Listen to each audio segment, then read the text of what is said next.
ज्ञान मीमांसक YouTube channel में आप सभी का स्वागत है।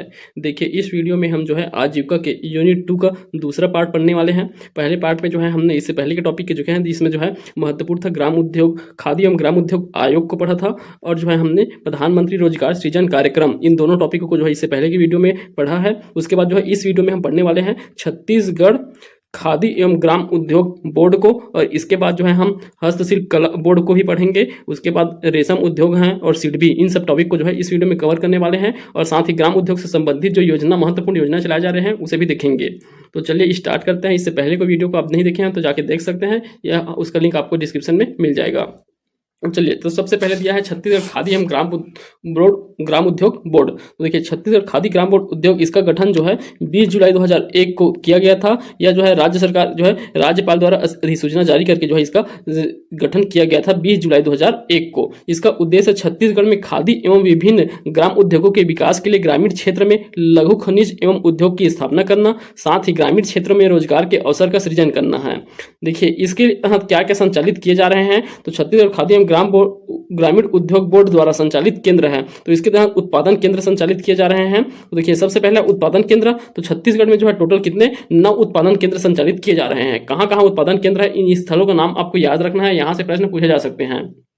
ठीक, तो 9 उत्पादन केंद्र है। कौन कौन से हैं? पहला तो तीफरा है, दूसरा हरदी बाजार, तीफरा हरदी बाजार, सारागांव, कुंवरगढ़, गरियाबंद, मैनपुर, भगत देवरी, देवरबीजा, डिमरापाल। तो इन 9 स्थानों का नाम आपको याद रखना है। तीफरा, हरदी बाजार, सारागांव, कुंवरगढ़, गरियाबंद, मैनपुर, भगत देवरी, देवरबीजा और डिमरापाल। तो इन 9 स्थान का नाम आपको याद रखना है। उत्पादन केंद्र स्थापित है छत्तीसगढ़ में, किससे संबंधित? खादी एवं ग्राम उद्योग बोर्ड से संबंधित। ठीक, उसके बाद देखिए दूसरा है कला केंद्र।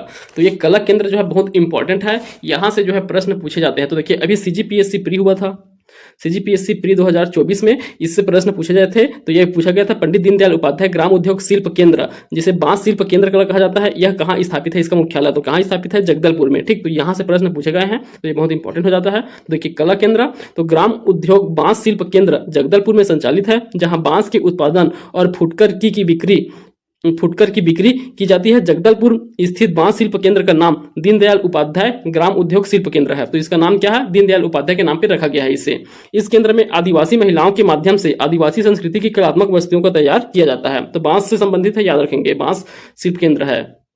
खादी एवं ग्राम उद्योग विक्रय भंडार, तो ये खादी एवं ग्राम उद्योग विक्रय भंडार, इसके तहत जो है 3 विक्रय भंडार है छत्तीसगढ़ में। टोटल 3 विक्रय भंडार हैं, जो एक है रायपुर में, दूसरा बिलासपुर और तीसरा जगदलपुर में है। तो ये 3 जो है क्या है? विक्रय भंडार है। खादी एवं ग्राम उद्योग विक्रय भंडार छत्तीसगढ़ में टोटल 3, एक रायपुर, दूसरा बिलासपुर, तीसरा जगदलपुर में है। ठीक, अब चलिए उसके बाद दूसरा क्या है? छत्तीसगढ़ हस्तशिल्प विकास बोर्ड। ठीक, अब दूसरा है हस्तशिल्प विकास बोर्ड। तो इसका उद्देश्य क्या है? हस्तशिल्प के क्षेत्र में चहुमुखी विकास, मतलब सभी प्रकार के विकास, जैसे विस्तार, संरक्षण, समानता एवं पुरानी हुई शिल्पों को प्रशिक्षण के माध्यम से पुनर्जीवित करना, और अधिक से अधिक शिल्पियों को प्रशिक्षण प्रदान करना, साथ ही पारंपरिक और गैर पारंपरिक शिल्पियों को प्रशिक्षण के माध्यम से स्थापित करना, ये सभी जो है इस शिल्प विकास बोर्ड का जो है प्रमुख उद्देश्य है। और देखिए, इसके द्वारा क्या क्या योजना संचालित किया जा रहा है। तो हस्तशिल्प विकास बोर्ड द्वारा जो है महत्वपूर्ण योजनाओं को संचालित किया गया है, जिसमें एक है प्रशिक्षण योजना। प्रशिक्षण योजना में प्रशिक्षण को अत्यधिक प्रभावी बनाने के लिए 3 स्तर पर प्रशिक्षण प्रदान किया जाता है। तो 3 स्तर पर प्रदान किया जाता है।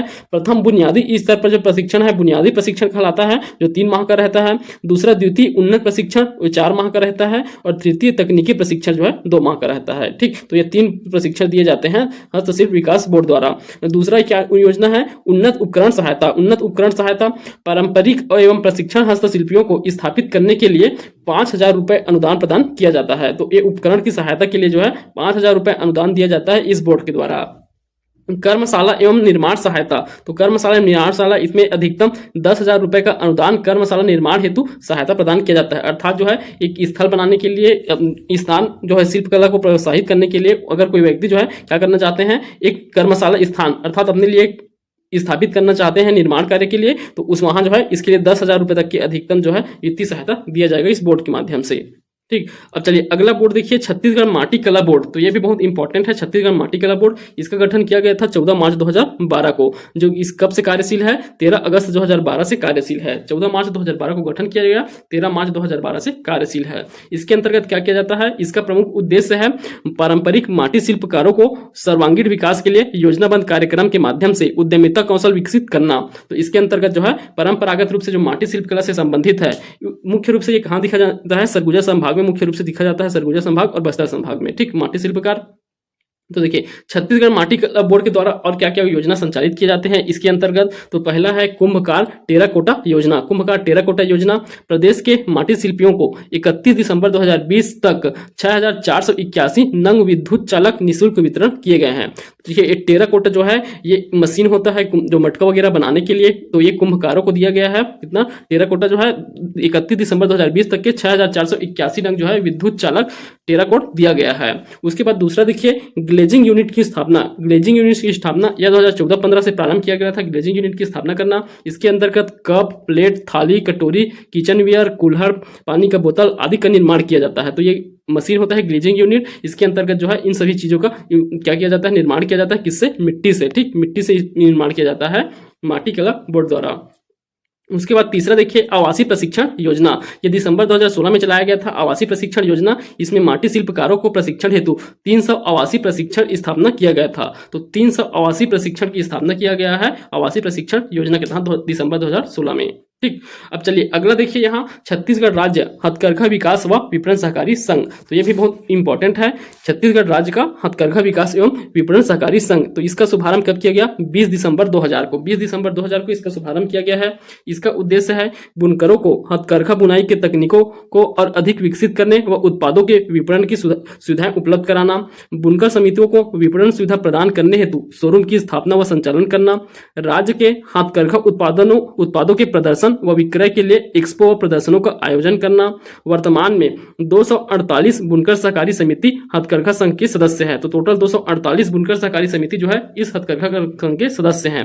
देखिए इससे संबंधित इस कोसा वस्त्र उत्पादन कहाँ किया जाता है? तो कोसा उत्पादन से और सूती वस्त्र उत्पादन से संबंधित है।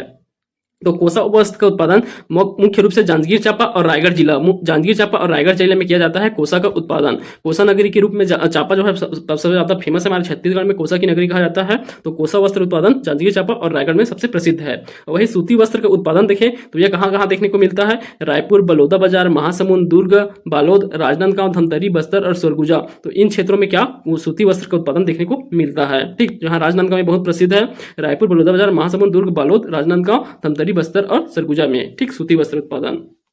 देखिए इसके लिए जो है एक मुख्यमंत्री रोजगार सृजन कार्यक्रम कर रहा है। इससे पहले की वीडियो में हमने देखा था प्रधानमंत्री रोजगार सृजन कार्यक्रम जो राष्ट्रीय स्तर पर चल रहा है। उसके अलावा जो है छत्तीसगढ़ में एक मुख्यमंत्री रोजगार सृजन कार्यक्रम भी चलाया जा रहा है। तो मुख्यमंत्री रोजगार सृजन कार्यक्रम इसका प्रारंभ 2017-18 से किया गया है। इसके अंतर्गत प्रावधान है, इस योजना अंतर्गत परियोजना लागत राशि सेवा क्षेत्र हेतु 1 लाख रुपए एवं विनिर्माण क्षेत्र हेतु 3 लाख रुपए की राशि तथा अनुदान राशि की सीमा 35% होता है। ठीक, तो देखिए सेवा क्षेत्र में अगर कोई क्या करना चाहते हैं, परियोजना स्थापित करना चाहते हैं, कोई लघु इकाई स्थापित करना चाहते हैं, लघु उद्योग, तो उसके लिए 1 लाख रुपए तक की दिया जाएगा और विनिर्माण क्षेत्र में 3 लाख रुपए तक की जो है राशि दिया जाता है। इसके साथ साथ अनुदान राशि 35% तक की दिया जाता है।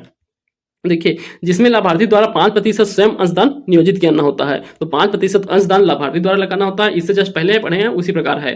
इस योजना के अंतर्गत ग्रामीण क्षेत्र में ST, SC, OBC के लोगों को ग्राम उद्योग इकाई स्थापित करवाने का व रोजगार से हेतु सहायता। तो देखिए इसमें जो है जो हम प्रधानमंत्री रोजगार सृजन योजना पढ़े थे उसमें जो विशेष वर्ग रखा गया था, विशेष श्रेणी रखा गया था, तो वही विशेष श्रेणी बस इसमें शामिल होते हैं। ST, SC, OBC, महिला यही सब शामिल होते हैं, जिसे 5% सिर्फ अंशदान देना होता है। ठीक, चलिए अगला देखिए मुख्यमंत्री युवा स्वरोजगार योजना।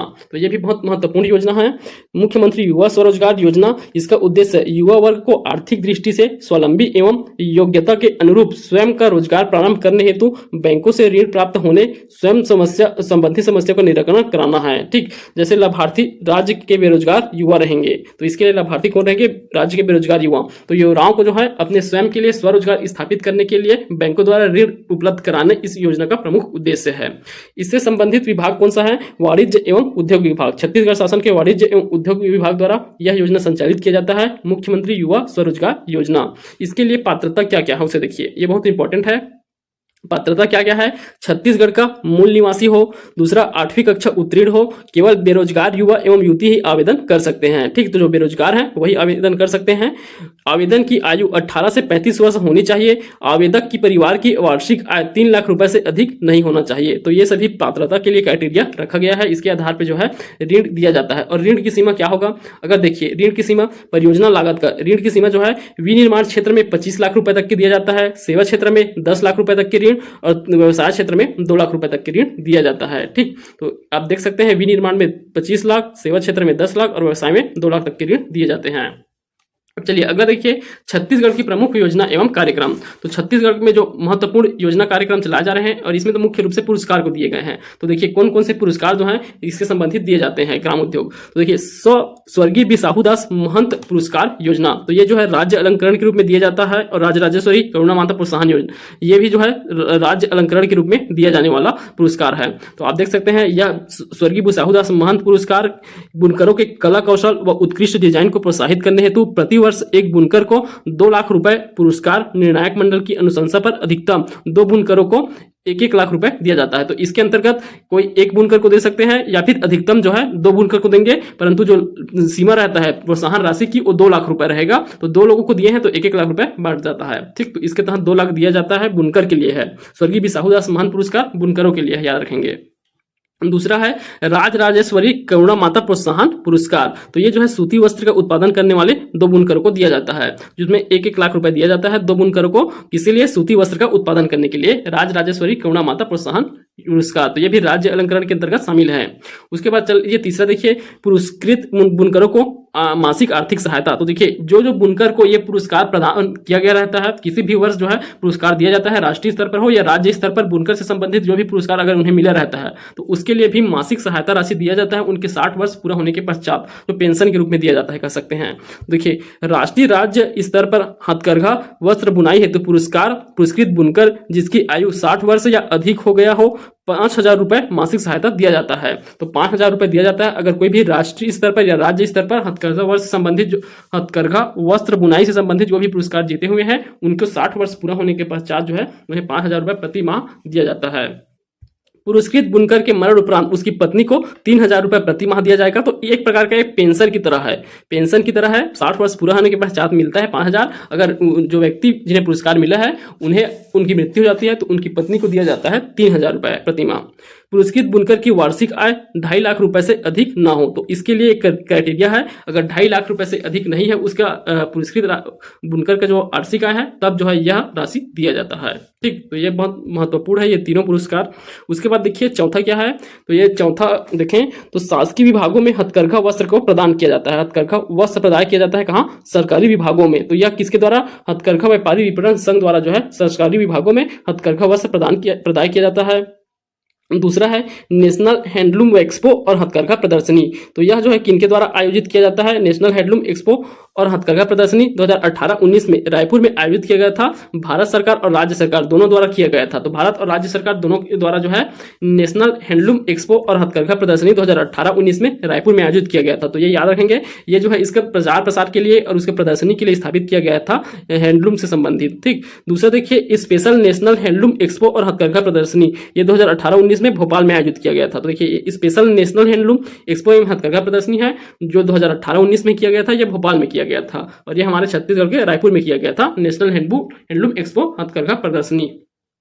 चलिए अब दूसरा देखिए इसमें, अब ये जो है ग्राम उद्योग, इसमें कौन सा उद्योग? रेशम उद्योग। तो रेशम उद्योग से संबंधित भी यहाँ दिया गया है। तो रेशम उद्योग को अगर हम पढ़ें तो छत्तीसगढ़ में अगर देखें, छत्तीसगढ़ में 2 प्रकार के रेशम का उत्पादन किया जाता है।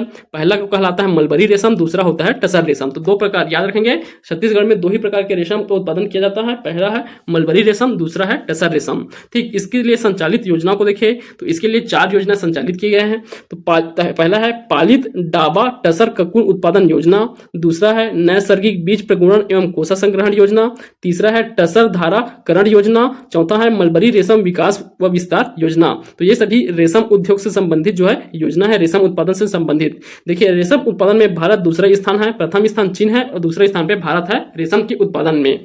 देश में टसर रेशम उत्पादन में छत्तीसगढ़ दूसरे स्थान पर है, प्रथम स्थान पर झारखंड।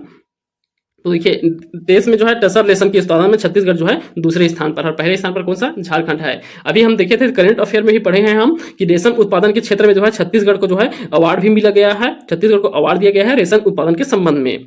चलिए यहाँ नोट पॉइंट याद रखेंगे, प्रदेश में कुल 68 रेशम केंद्र तथा 19 ककुन रेशम केंद्र है। तो 68 रेशम केंद्र है और 19 जो है ककुन रेशम केंद्र स्थापित है हमारे छत्तीसगढ़ में। ठीक, तो ये हो गया हमारा रेशम उद्योग। उसके बाद देखिए सिडबी, ये सिडबी बहुत महत्वपूर्ण संस्था है, लघु उद्योग से संबंधित महत्वपूर्ण संस्था है सिडबी। सिडबी का फुल फॉर्म क्या होता है अगर पूछे तो small industries development bank of India. तो small industry development of bank of India, तो ये सिडबी भारतीय लघु उद्योग विकास बैंक, भारतीय लघु उद्योग विकास बैंक, इसका स्थापना कब किया गया, 2 अप्रैल 1990 को, 2 अप्रैल 1990 को सिडबी का स्थापना किया गया। इसका मुख्यालय लखनऊ में है, उत्तर प्रदेश के लखनऊ में इसका मुख्यालय स्थित है। इसका उद्देश्य है लघु एवं मध्यम उद्योगों को ऋण साख उपलब्ध कराना। तो ऋण उपलब्ध कराता है लघु एवं मध्यम उद्योगों के लिए। इसका कार्य देखें तो यह सूक्ष्म लघु एवं मध्यम उद्योग एमएसएमई क्षेत्र को बढ़ावा देने और विकसित करने के लिए सिडबी एक क्रेडिट प्लस दृष्टिकोण अपनाता है, जिसके अंतर्गत सिडबी क्रेडिट के अतिरिक्त सूक्ष्म लघु एवं मध्यम उद्यमों को अपने प्रचार और विकासात्मक समर्थन के माध्यम से उद्यम विकास, कौशल उन्नयन, विपणन सहायता, क्लस्टर विकास, औद्योगिक आधुनिकीकरण आदि हेतु सहयोग समर्थन देता है। तो देखिए अगर सिडबी पूछा जाए लघु एवं मध्यम उद्योग के संबंधित जो है एक महत्वपूर्ण बैंक है, ये विकास बैंक है सिडबी। इसके माध्यम से जो है एक क्रेडिट प्लस दृष्टिकोण अपनाया जाता है, जिसमें जो है इन सूक्ष्म उद्योगों के लिए जो है प्रचार प्रसार विकासात्मक कार्य, उनके कौशल के लिए कार्य किए जाते हैं, विपणन के लिए सहायता, क्लस्टर की स्थापना किया जाता है। तो ये सभी कार्य जो है सिडबी द्वारा किए जाते हैं। ठीक, आपको याद रखना इसका स्थापना कहाँ कब किया गया था, 2 अप्रैल 1990 को, और मुख्यालय कहाँ है, लखनऊ में है सिडबी का। ठीक, तो यहां तक कि हमारा सेकेंड यूनिट कंप्लीट होता है। तो यूनिट 2 भी हमारा कंप्लीट हो गया आजीविका के अंतर्गत। टोटल हमें कितना 6 यूनिट पढ़ना है, बाकी यूनिट को भी जो है हम जल्दी कंप्लीट करेंगे। यहां तक आपको समझ आया तो आप हमारी वीडियो को लाइक कीजिए, अपने दोस्तों में शेयर कीजिए और चैनल को सब्सक्राइब कीजिए। धन्यवाद। इसका पीडीएफ आपको कहाँ मिलेगा, आप सबको पता है, हमारा टेलीग्राम चैनल है ज्ञान मीमांसा, उसका लिंक आपको डिस्क्रिप्शन में दिया गया है, वहां जो है इसका पीडीएफ आपको उपलब्ध करा दिया जाएगा। धन्यवाद।